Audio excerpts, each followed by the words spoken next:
jirtu maatii keenya maatii kaasushoo nageenya waaqeessiin faa ta'u akkam nuuf jirtanii nagaa jirtanii nutis nagaa keenya galanni waaqeffaa ta'u asiin akkam jirtanii bakka jirtanitti nageenyi keenya sinaa qaqqabu kan biyya keessas biyyan baas jirtan ta'e nagaan keenya qilleessumarraa sinaa qaqqabu siniin jechuu jaalannaa egaa arrasee dhufee jira.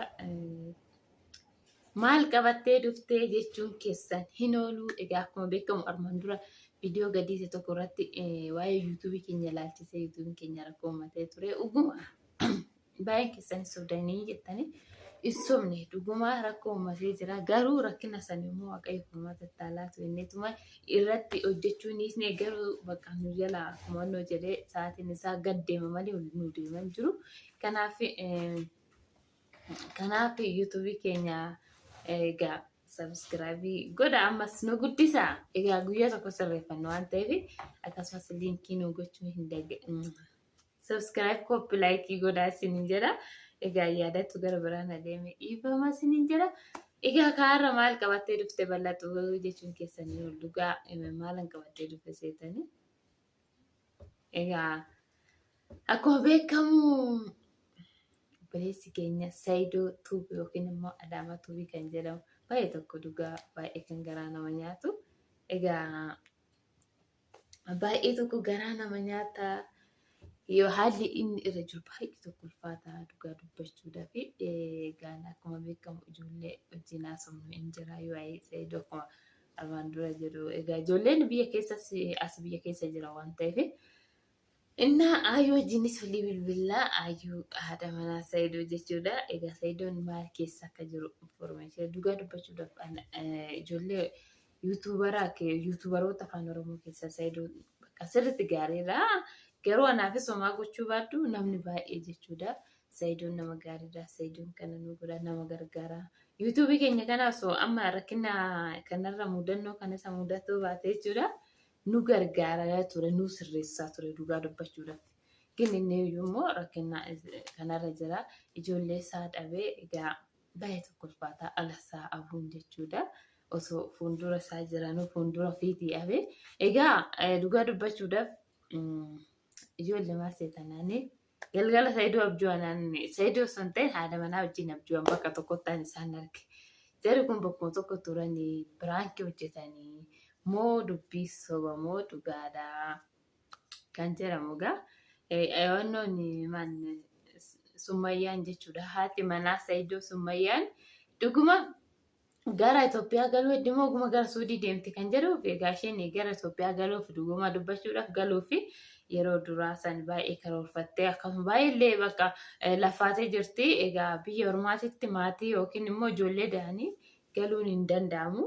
Maaliif inni ulfaataa egaa mattaawaqaa waraqaa eenyummaa gaafataa GBC ammoo waraqaa baay'ee bakka poroosesiin hin beektan nuumaayyuu biyya arabaa ijoolleen hojjettee biyya arabaatti gara biyyaatti galan baay'ee tokko nama rakkisa. Kanaaf immoo ijoollee hojii fu'atanii galuu hin danda'amu. Maaliif biyya arabaatti deemuun mootummaan biyya arabaa kamiyyuu ijoollee sanirraa hambifata yoo seeran hin qabaate yoo waraqaa eenyummaa sana hin qabaatin jechuudha. Ijoollee Saayidootis akkasuma fakkaata. Waraqaa eenyummaa hin qabanii garuu inni isaa saadasamuu qaba. Yeroon isaa darbe immoo hojjechaa jira biyya keenyattuyyuu amma waan akkasiitu jira. Innaa kanaafi Saayidoon dhugaa dubbachuudhaaf baay'ee tokko aaree jira. Egaa Summayyaan akkuma beekamu mana jijjiirrattee jirti. Meeshaa isaatiillee kan miiliyoona miti biiliyoona meeqatti jijjiiramu. Egaa hin beektu istaadiyoo Saayidoo keessa waan baay'eetu jira.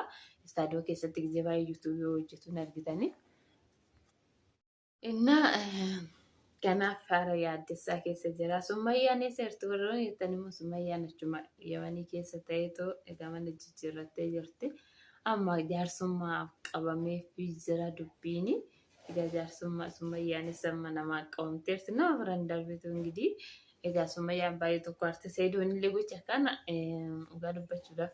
Egaa fuudhee egaa warri musliimaa shariyaatu faqqadaa jedhanii rakkoon qabu. Egaa garuu ishii eeyyamsiisuu qabu fuulduratti eenyumallee yoo ta'e jechuudha. Numaaf ta'e dhukaasuun na duuba fuudhee yoo abbaatu malatti hin galchu jechuudha. Maaliif anaan alatti yoo ani eeyyameef jechuudha. Keenya garuu amantaan keenya haati manaati abbaan manaa tokkuma ishiinis tokko innis tokko kanaafiyyuu lama ni eeyyamu lama yookiin sadi ni eeyyamu jechuudha cubbuudha.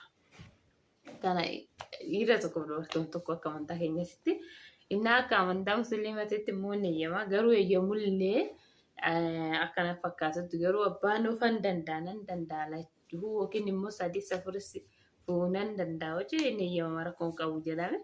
Inni immoo garuu kan jalqaba jechuudha balleessan isaan haadha manaa isaa jalqaba haati manaa jalqaba sammuudha beektu kan sammuudha jechuudha.